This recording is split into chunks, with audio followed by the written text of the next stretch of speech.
Hello students, today we are going to discuss the political mobilization of caste identities in India, a look into the Dalit movement.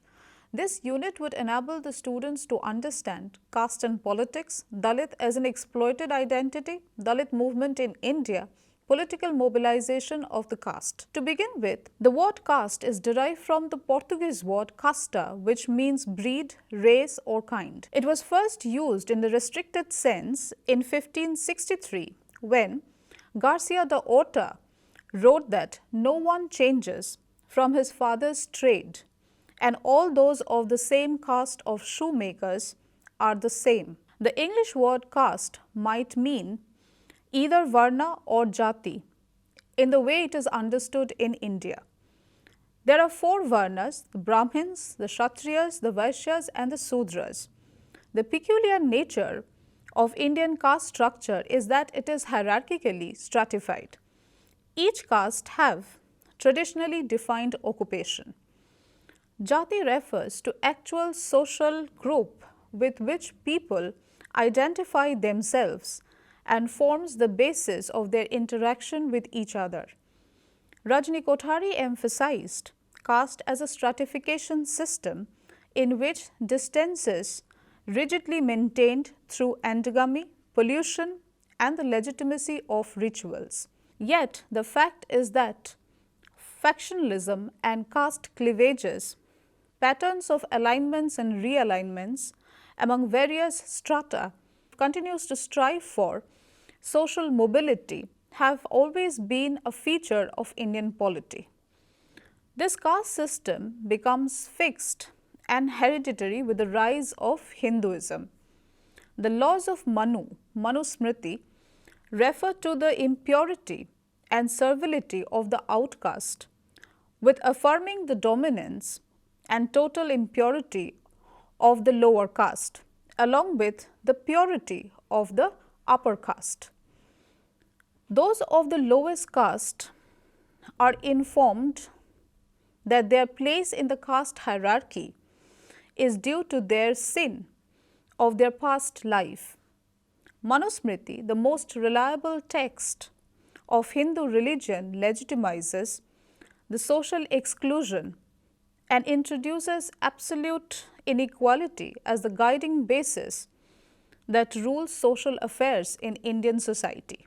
The caste system not only determines the individual's situation or position on the basis of the group to which he is born, but also differentiates and assigns occupational and economic roles.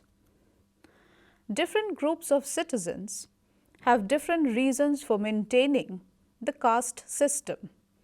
The upper caste wants to keep caste system alive in order to oppress the lower caste, thereby maintaining their superiority.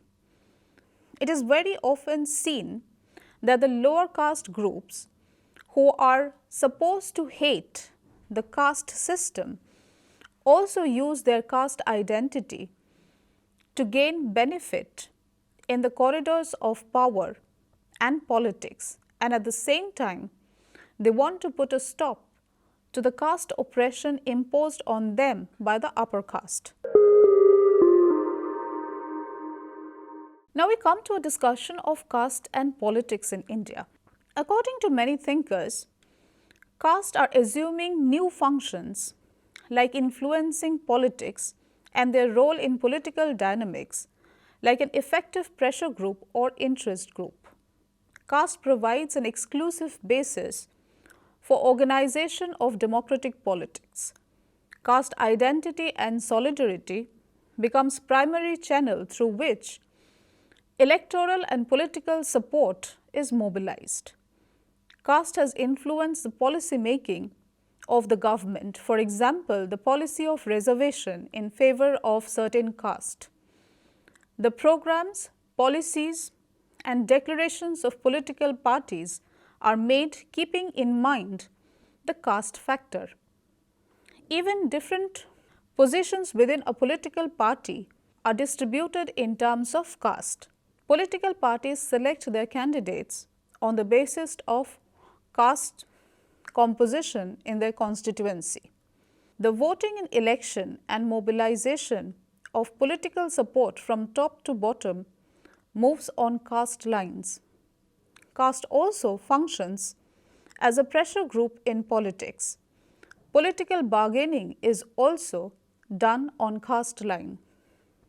Caste organizations have emerged to organize caste members for collective bargaining with each other. The political leadership in many parties emerges and survives in politics on the basis of their support for certain caste system.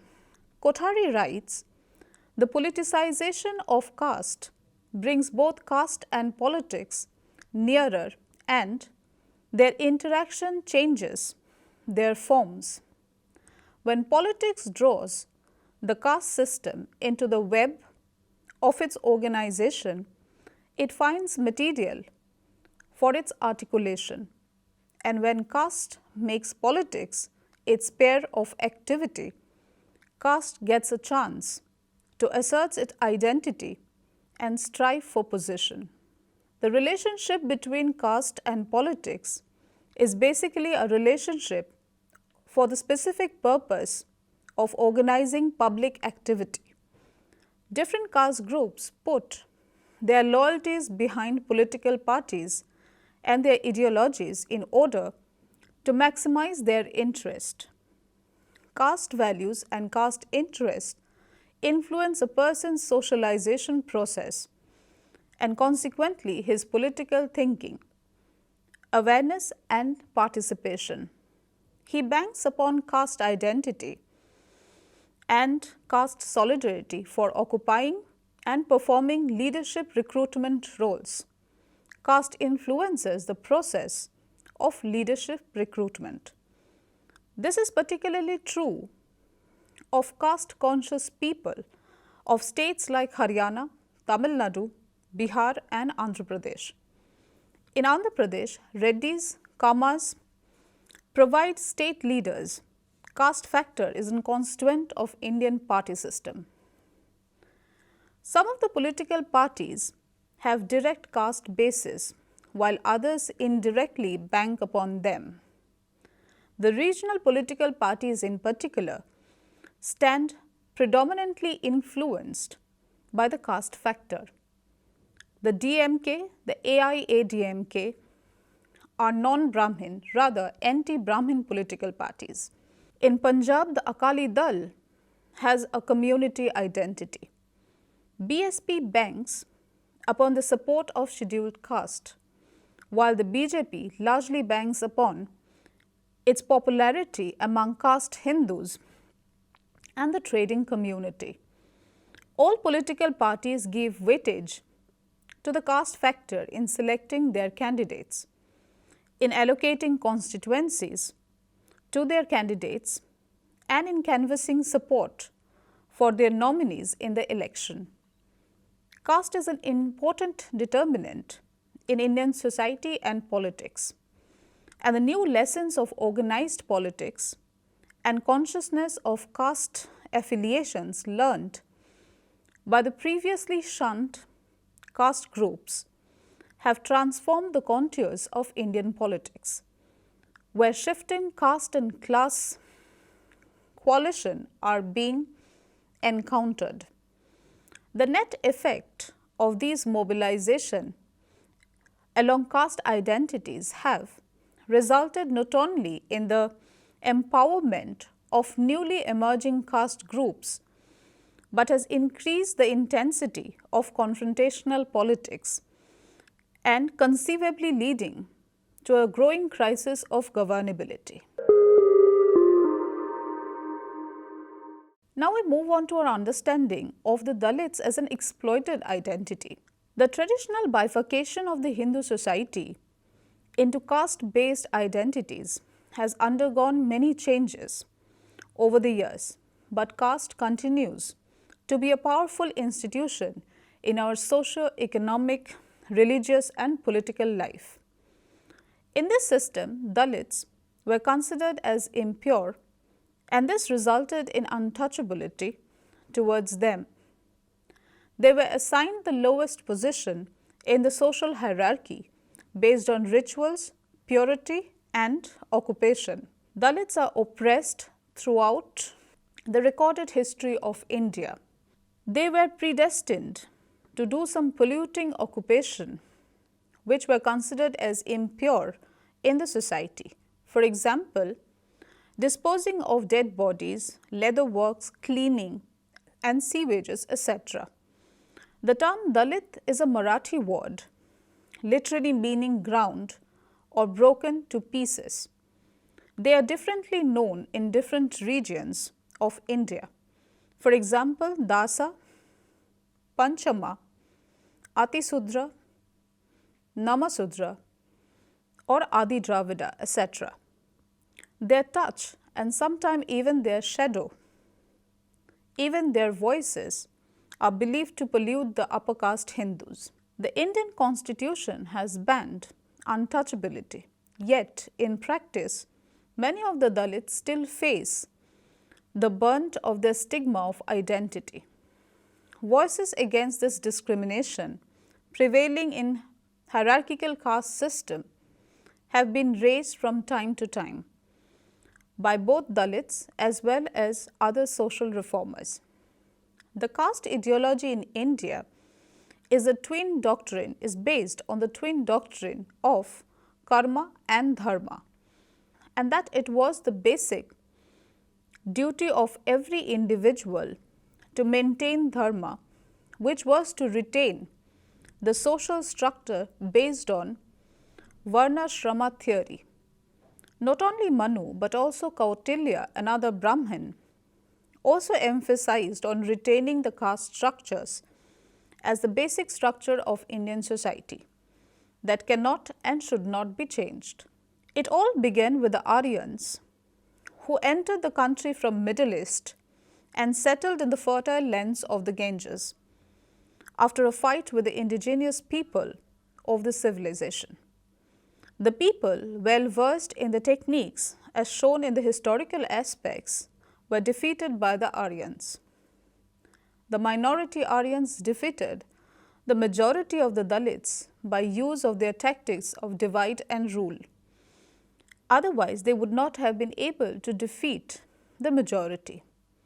Many scholars believe that later in the Vedic period, the Rig Veda laid the foundation of the oppression of the people in their own land. It was later in the 5th century that people of Shudra Varna were transformed into untouchables, and this led to the beginning of the Brahmin dominated, accompanied by Dalit exploitation. It is often argued that the Arya Brahmins were the ones who devised the institution of Varna system and thereby caste in order that they were able to rule over the rest of the population and can be considered as supreme. By putting themselves in the highest position, they actually wanted to attain superior status, a life of dignity, and aspire to be obeyed by everyone in the Indian society. Gail Omved, in her book Dalit Vision, equated Hinduism with Brahmanism. She pointed out that Hinduism is constructed in order to hide the discriminatory laws of Brahmanism under a religion to be considered as the religion of the country and thereby obeyed without any question. This discourse of social stratification is rooted in the psyche of the people in such a way that this has led to deprivation of resources at every sphere of social, economic, and political life of the Dalits and has led to a state of immense oppression and degradation. This degraded status of the Dalits, leading to untouchability, monopoly of resources, and monopoly of knowledge by the upper caste Hindus, is the result of the entrenched caste system in India. Not only the Dalits are extremely poor, rather half of the Dalit population are still living below the poverty line. With important resources like land, being monopolized by the upper caste, the Dalits were degraded into a status of servitude. Thus began the real exploitation. Dalits lost their livelihood, and the practice of untouchability and lack of knowledge made them believe in all those superstitions and unreasonable myths formed by the upper caste Hindus to maintain their dominance over them. The Dalits were believed to be unclean and therefore must not touch anybody belonging to one of the four main castes. They had to do the dirty works of the upper caste people, as no work was left for them. They were also not entitled to acquire knowledge, to amass wealth or bear arms. The condition of the Dalit women were far more worse, as they suffered from three forms of oppression: caste, class and gender.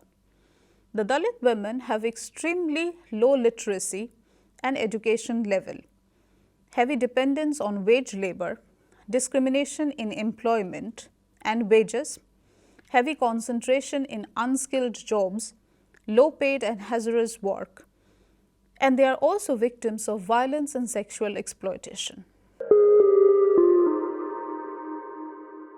Now we come to a discussion of Dalit movement in India. For centuries, Dalits were excluded from mainstream Indian society and were also allowed to pursue manual jobs like cleaning, sweeping, tanning, working as landless laborers for scanty daily wages.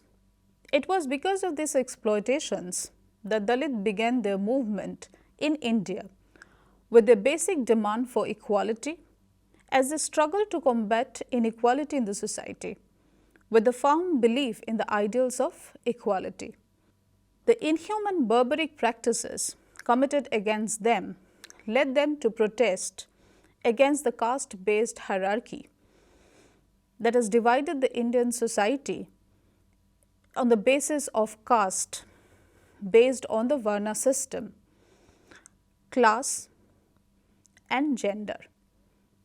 Formulating a dignified social and political identity for Dalits is always valued as one of the essential tasks of modern Indian social movements. Among all such movements, one can witness a conflicting relationship between the given identities and the identities carved by the Dalit self.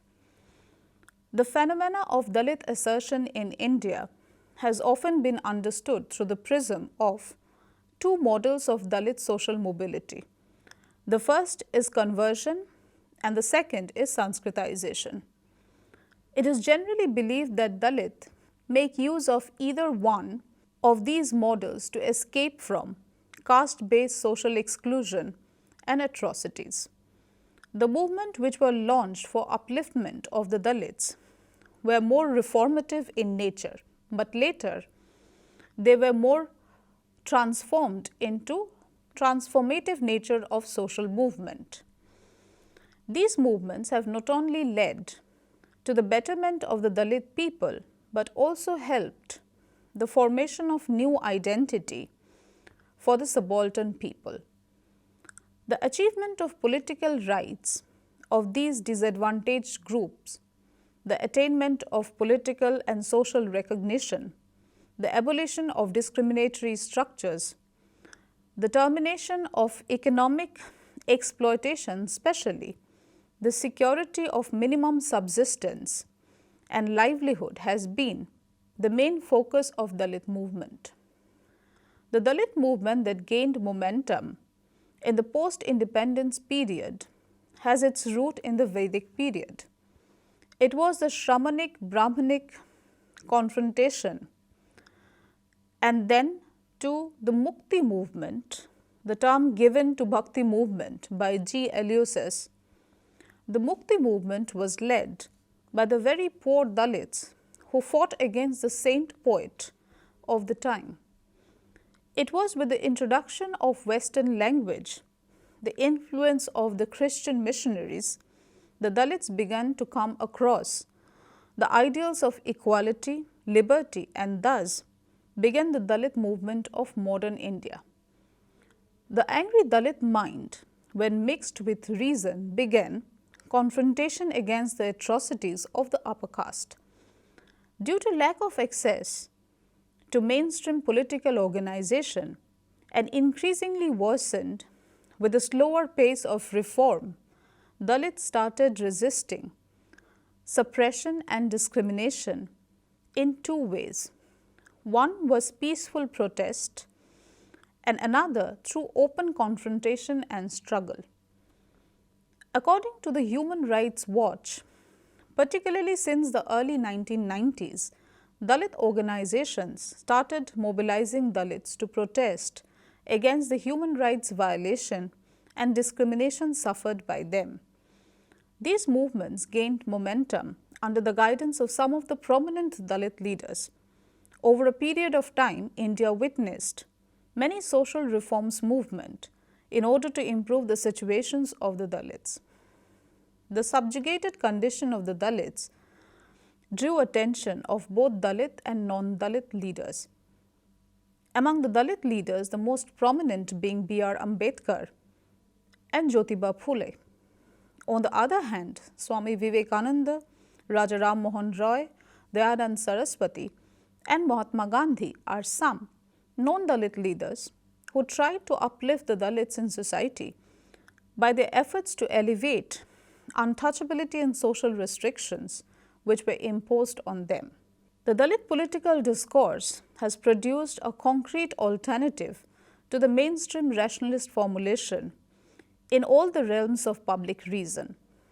The discourse legitimizes the thrust for political power, as it is one of the prime institutions in bringing radical change in social relationships.